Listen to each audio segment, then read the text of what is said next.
Update, brought to you by Simcox Advocates, advising businesses and families since 1949. Visit simcox.com or call 690 300. Manx Radio's Update with Lewis Foster.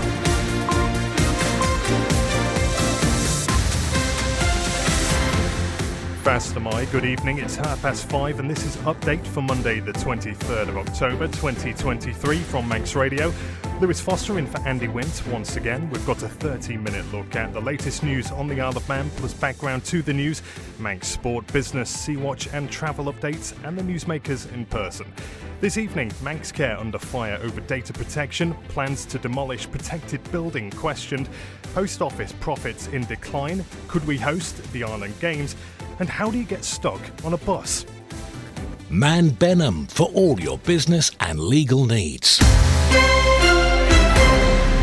Now with the time at 29 minutes before 6 with the Update News headlines, Fastamai, Christian Jones. Fastamai, Manx Care has failed to comply with data protection laws after a patient's electronic records included information relating to another person.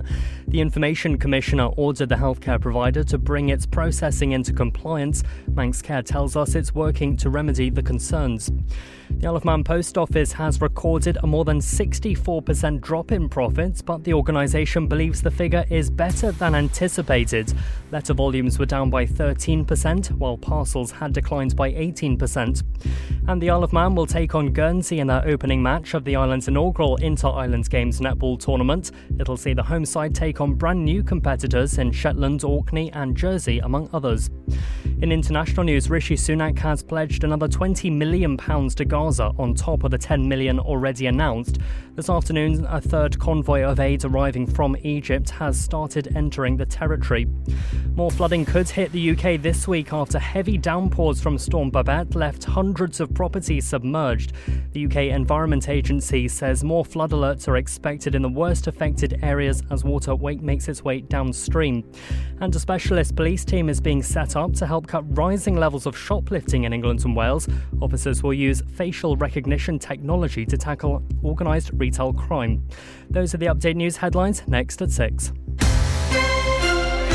Man Benham. Contact us by phone, video call, email or face-to-face. We're happy to connect with you. Manx Radio Weather with Manx Glass and Glazing. Guramayad, thank you, Christian. Staying dry this evening, but tonight a few outbreaks of rain will develop. Fresh or locally strong east or southeast winds with temperatures tonight no lower than 13 Celsius. Tomorrow will then start cloudy, still with a little rain at times, but later in the day it will become dry with some bright intervals possible. The brisk easterly winds will ease, mainly moderate by the afternoon. The maximum temperature 13 Celsius. Dry for much of Wednesday, then some rain arriving late in the day. Sunset tonight at 4 minutes past 6, and it's that time of year. Sunrise tomorrow at 8:02.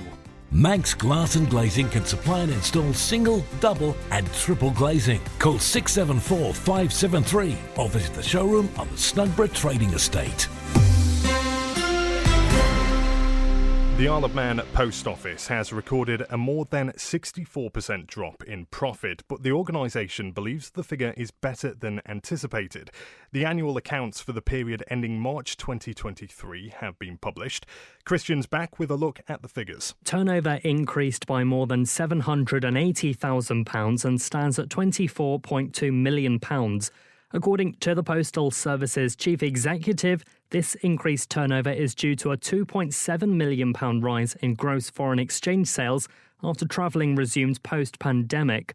The Mail division is reporting an 11% cut to turnover, while letter volumes are reportedly down by 13%, and parcels are also seeing declines of 18%. The cost of living crisis is said to have impacted consumer behaviours, and further uncertainty from sustained industrial action by Royal Mail workers over the Christmas period last year. Meanwhile, gross profit fell by just over £1 million in comparison to 2022's figure of £1.51 million. Self-employed couriers are being identified as an area of the industry that, in the words of the Post Service, continues to negatively impact the service as it's unable to compete on a level footing. Climate and environmental commitments form part of the annual report, whereby the Postal Service promises to reduce carbon emissions across its vehicle fleet on ferries and aircraft. It had also hoped to increase renewable energy by installing solar panels at its headquarters with funding from the Climate Change Transformation Board. But the chair of the Post Office, MHK Stu Peters, says the board were disappointed that this application to install solar panels was unsuccessful. Regardless, the boards have agreed to proceed with this installation from internal resources and are expected to launch a tender process in due course. A fundraiser to buy new equipment for motorsport events on the island has raised enough cash to buy 12 privacy screens for injured riders. Marshal Debbie Harris started the campaign in July after racer Alan Connor and Marshal Liam Clark were killed in a racing incident at the Southern 100. Hopefully they're not going to be needed, but if they are needed, it's going to just give a bit of privacy, a bit of dignity. Also protect people from seeing things that they don't necessarily need to see. The total at the Just Given page we raised after they took their deduction out was £4,998.16, which was absolutely amazing. On top of that, then I also had cash donations and donations from some charities. Cast Hand Ale Drinkers have given me enough to buy 3 screens outright. So that then brought the total up to £7,580.16, which again is just out of the water. We also held a race night recently, which the funds were to be split between the Sutton 100 Club and the screens part, and that itself raised £4,182, which brings us to the total of £11,798.29. So the funds we've got for the screens is £9,697.26, and I donated £2,091 to the Sun 100 Club. From there, we will be aiming to buy at least, hopefully, 12 screens very soon, and they will be able to be used going forward for any motoring events will require a privacy screen. And any additional funds left, we will buy additional blankets and maybe a few tarpaulins as well. Update brought to you by Simcox Advocates. An architectural historian has questioned the legitimacy of government plans to demolish a protected building on Douglas Promenade. Peter Kelly doesn't believe the proposed demolition of Tramway Terrace next to the Tram Horse Stables building has followed proper planning procedures. The Department of Infrastructure says after a recent inspection following stormy weather, experts have recommended demolition. But Mr. Kelly, who's also a member of the Isle of Man Victorian Society, has concerns. I'm concerned that it's suddenly been announced that it's dangerous 3 weeks after the registered building officer has left. Will the department bring in a structural engineer, as in the past, to look at this building? It's just bewildering. Do you think it could be an example of the DOI having to fulfil proper planning and registered building procedures, maybe taking this step to avoid that? Well, it's a reason for claiming that you don't go through the hoops as Nuisance had to. By saying, it's falling down and it's in imminent danger. Although that was what was said about Nuisance, but they still had to go through the process and it's still standing. So I'm rather concerned that to the outside, it looks like one government department assisting another, whereas in the Nuisance case, it was one government department and one private owner. And to me, it should be following the same process. There was success for FC Isle of Man at the weekend. The Ravens ground out a 3-2 win against Glossop North End in the NWCFL Premier Division, thanks to a Sean Doyle double. After the game, manager Paul Jones spoke to Rob Pritchard. I thought we were excellent for the first 30 minutes or so of the first half and thoroughly deserved to be 2-0 up. And then I think we took our foot off the gas a little bit and didn't really kind of dominate the game like we could have done in that circumstance, and allowed Glossop to get a little bit of momentum. And there was, when you're 2-0 up, that kind of the next goal is always an interesting one, isn't it? And they got that goal through us switching off more than anything else through a long ball, and that could have been a problem, but we went up the other end quite quickly and scored the third goal. And I think I was saying to the club media, we at times as a Manxies we can be a little bit kind and nice, and we need to get ruthless and we need to finish teams off when we're clearly in dominance and momentum's in our favour. And we had an opportunity to do that tonight and didn't quite take it, although we won the game. But but it's really pleasing that we saw the game out in tricky circumstances at times, and really happy. The thing you've brought up with us this week and in previous weeks is trying to find consistency. It seems to be the great elusive thing at the moment there. So how do you try and use a game and a performance like this as a springboard going into what is a very tough away game coming up next? We're building game by game by game, and you can see the confidence in the players in what they're trying to be asked to do, and each other is growing as well. So it's just keep going, keep delivering what we're asking you to deliver, and we're kind of getting like a 50-60 minute performance now, and where it was half an hour, it was 45 minutes, and now it's about building, so it's a 70-minute performance, then an 80-minute performance, and then we dominate a game for 90 minutes. Sea Watch with the Isle of Man Steam Packet Company.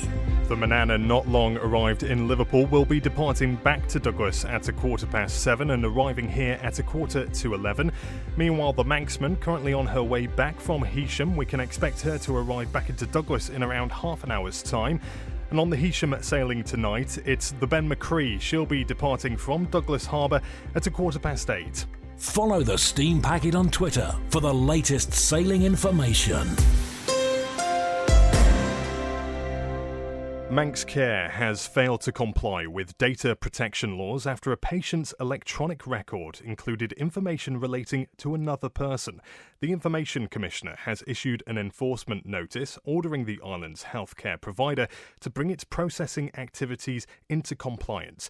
Sean Cowper reports. An investigation into the issue was launched in July 2022, and since then the Information Commissioner says Manx Care has made some progress.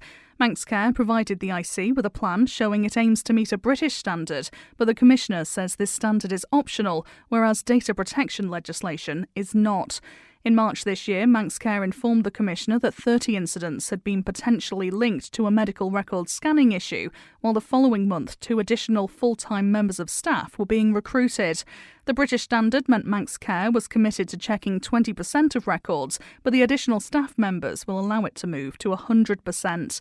Despite the changes, the Commissioner says the board has still failed to demonstrate how it complies with the principle of accuracy.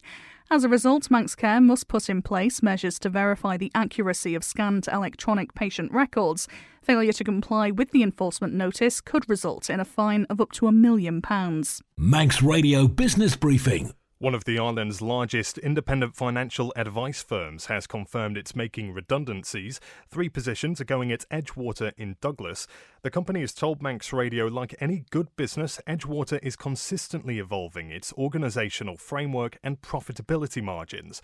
Regrettably, it says, we have had to make 3 redundancies this month, but do not expect it to affect customers in any way. Over in the UK, MPs say plans to close most railway ticket offices in England to save money go too far too fast. In a letter to the Rail Minister, the UK Transport Committee said the proposals risk excluding some passengers. The plans, which are yet to be approved, have sparked concern from unions and disability groups. And in corporate news, Vistry fell as the house builder reiterated its full-year profit guidance but said house sales had failed to pick up as expected. In an update for the third quarter, Vistry warned that private sales activity had remained subdued without the normal seasonal pickup since early September and increased use of incentives. For a full daily market report, go to ramseycrookall.com. The Stock Market Report, brought to you by Ramsey Crookall. UK and European markets closed lower as investors monitored economic and geopolitical uncertainty. US stocks rose after the benchmark 10-year Treasury yield briefly rose above 5% before retreating. Oil prices slipped as investors continued to focus on the situation in the Middle East. Gold prices eased as US 10-year Treasury yields advanced higher, while investors kept a tab on growing unrest in the Middle East and awaited US economic data. The latest numbers from Ramsey Crookall at the close, the FTSE 100 down 0.37% to 7,374. The DAX only just up at 0.02% to 14,800. At 5 to 5, Dow Jones up 0.12% to 33,167. The S&P 500 up 0.41% to 4,241. And the Nasdaq up 0.68% to 13,071. On the exchange rate, the British pound sterling trading at $1.223 and 1.149 euros. And in commodities, gold down 0.3% to $1,975 per troy ounce, and a barrel of Brent crude oil down 1.57% to $90.88. You've got an investment plan? Yeah, Mike set it up. But don't you need loads of money to do that? Not this one. It's called Shearwater from Ramsey Crookall, and you pay in monthly as little as £100. So it's like saving regularly, really helping us invest in the future. For a house, or the kids' education. £100 a month? I could easily do that. You should. The sooner you start, the better. Invest in your future with as little as £100 a month. Shearwater from Ramsey Crookall, the island's investment specialist for 75 years. Call 717171 or visit ramseycrookall.com. Licensed and regulated by the Isle of Man Financial Services Authority. You're listening to the Isle of Man's quintessential daily news and current affairs roundup. Update on Manx Radio. The Liberal Vannin Party will be discussing housing at a meeting in Douglas this evening. It will be held at the Manx Legion Club from 7:30 and will be addressed by MHK David Ashford, who's just been appointed as the chair of the Housing and Community Board. So John Moss asked Paul Weatherall, chairman of Lib Van, does that mean he's on board with the party's housing policy? He is backing the government's proposal for the draft strategy that has just been announced last week. And also we'll be talking about the Housing Association, which the government's also announced in the last few days. As regards the detail, we'll obviously have our own position on that as a party, and we'll be developing that as a result of the discussion at the meeting tonight. The bottom line is to build more houses and make them affordable, isn't it? It certainly is, yes. So how are you going to do that? It's not worked so far in the last few years. No, I think the government's moving in the right direction. They are genuinely, I think, talking about now making more land, brownfield sites available for developers, including, their own developer now, the Manx Development Corporation. What we need to see is less talk and more action and more new housing units built. I think everybody would agree with you. We are not getting the action we need. How do you think, as a party, the Liberal Vannins can actually push the government on this? Well, all we can do is push. We have a member in Comyn, Laurie Hooper, but he's one out of the 8 or 9 in Comyn. We're not running the government, so we can't put all of our policies into action. All we can do is try and influence, and that's what the meeting this evening is about, to bring people together who have concerns about housing on the island. As you said a few minutes ago, the bottom line is there's not enough housing available to rent or to buy at an affordable price. And the government's talking about trying to encourage more people to move to the island. And I think David Ashford himself is on record as saying, that's not achievable until there's more affordable housing available for them. Manx Radio Sport. Rhiann Evans has the sport for you today. Faster my, Rhiann. Faster my, a very good evening to you. Well, there was success for FC Isle of Man at the weekend. The Ravens ground out a 3-2 win against Glossop North End in the NWCFL Premier Division. Sean Doyle scored both goals for the home side. He says, though he's happy with the win, there is still stuff to work on. It was good in part, very bad in part as well. I think there's a room for improvement. We know, the 3 points are probably the most important thing, get the cliche out there. But no, we've got a lot to work on still to become a good side in this league. So the mood was good in the end in the changing rooms. But yeah, we know we can be better and do better. So looking at the positives, yeah, good to get the win. But also we know we've got to do more. FC Isle of Man's next match will be away against Wythenshawe FC this Saturday, the 28th of October, kicking off at 2 p.m. In netball, the Isle of Man will take on Guernsey in their opening match of the island's inaugural Inter-Island Games tournament. A match schedule for the competition, which is taking place from the 7th till the 11th of November at the NSC, has been released. It'll see the Isle of Man take on brand new competitors in Guernsey, Innismon, Shetland, Orkney and Jersey. The Isle of Man men's team will also take on Guernsey men in 2 matches. A full schedule and a link to buy tickets can be found on this story at manxradio.com. And the Isle of Man ladies basketball team is encouraging people to join them in their Big Pink Game. They're hosting a charity tournament this month to raise money for Manx Breast Cancer Support Group. It's £3 to play and taking place at the NSC on Sunday the 29th of October from 2 until 4 p.m. All abilities are welcome. Manx Radio Travel, driven by Quayside Tyres and Service Centre. Well, starting out over at the airport, a few delays this afternoon, but if you're due to fly to Liverpool or London Gatwick this evening, the departure boards currently showing the flights are due out on time. On the roads, in Douglas, temporary lights on Glencrutchery Road at the roundabout with Victoria Road for resurfacing. Moving away, the new Castletown Road is closed between Spring Valley Roundabout and the bottom of Richmond Hill for resurfacing there as well. Traffic being diverted along the Energy from Waste Plant Access Road and the top of Quegg Hill.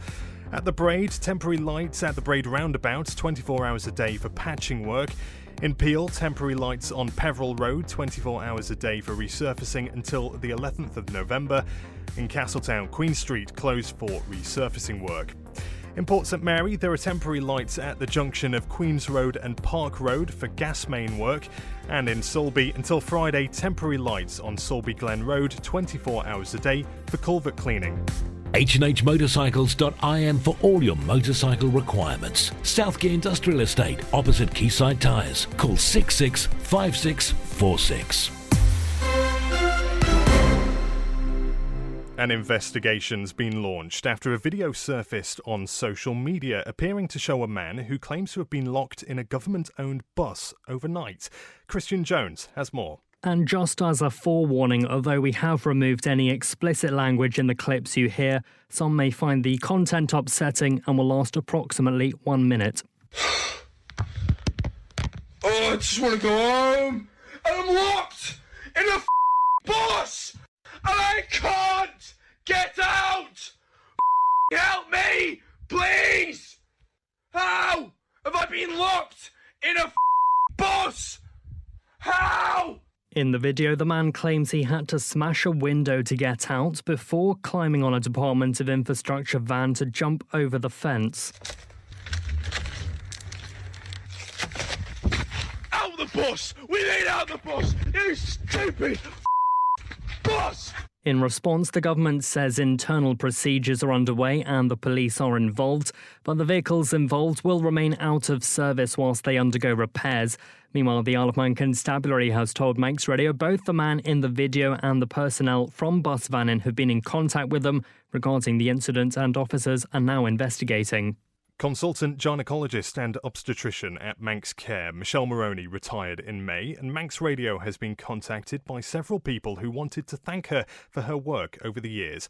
Beth Espy has this report. Michelle Moroney retired in May, although as we'll hear, she's still working in some capacity. And as appears to be so typical of her, there was no big fanfare. She genuinely wouldn't want the fuss because she struggles to understand what makes her, to so many people, extremely special. Hi, I'm Joanna Roberts. Michelle Moroney helped me have my son 22 years ago, and I will ever be thankful for what she gave me, which I thought I'd never have. Greetings from Central West, New South Wales, Australia. Our son Cameron Russell was born on the 8th of April 2002 at the Jane in Douglas, Isle of Man. He was our second attempt to have a child via IVF. We met Mrs. Moroney the year before, and from the first minute of meeting her, we fell in love with her gentle calmness and supportive nature. It's so hard to put into words what we owe her, and gratitude doesn't really scratch the surface. Hi, I'm Linda Thompson. I'm the Clinical Care Group Manager for Integrated Women, Children and Families Care Group at Manx Care. She arrives early, she stays late to ensure that patients receive exactly what they require. So what does Michelle Moroney think after 24 years as obstetrician and gynaecologist at Nobles Hospital? Well, she certainly doesn't agree that she's done anything out of the ordinary. I'm not sure that it is above and beyond. I have always believed if you're going to do something, you do it to the best of your ability. It's as simple as that. I think that is how it should be. I think it's a privilege to help people and that change people's lives and complete their lives. I'm still running the satellite IVF service and supporting the IVF on a limited contract. Also, we're looking at trying to improve women's health care and the provision of health care for women on the island, helping with the women's health care strategy. And I've also very privileged actually to have been just put on the board of hospice. Regular testing of the island's drinking water for so-called forever chemicals has shown no cause for concern. The Royal Society of Chemistry in the UK is calling for the current acceptable levels of PFAS to be reduced tenfold. Manx Utilities says testing in Manx water is carried out quarterly and has raised no issues. Simon has this report. Everyday products responsible for PFAS pollution in water supplies are as diverse as food packaging to non-stick frying pans and clothing. As the items break down, some of the chemicals inevitably enter waterways. Currently in the UK, water companies are required to test for 47 PFAS chemicals. If levels regarded as high risk are found by the Drinking Water Inspectorate, the water should not be used for drinking purposes. However, this is not legally enforceable. The Isle of Man operates a similar testing regime to our larger neighbour. Head of Water at Manx Utilities is Gareth Pratchett. Lucky for us in the Isle of Man, our water is a one pass. Our water comes from the clouds in the sky, drops onto the catchments. The catchments run into reservoirs. The reservoirs feed the treatment works. We drink the water, it goes into the sewage works and out into the sea. So the difference between us and a lot of places is there's no circulation of the water. So it's commonly known that the Thames, the water goes around 7 times. So that allows it to build up. For us, I can't ever see a circumstance where it can build up, as long as we keep taking the water from where we do. So we can rest assured local drinking water is extremely safe to drink, and Manx Utilities also hold an ISO quality standard for water quality. Looking long-term, the only way these PFAS forever chemicals can be controlled is through changes to manufacturing processes of thousands of everyday items. And if you really want to know what PFAS stands for, it's polyfluoroalkyl substances. That's it for Update, compiled from the resources of the Manx Radio Newsroom. Thanks to newsreader Christian Jones, producer Tessa Hawley.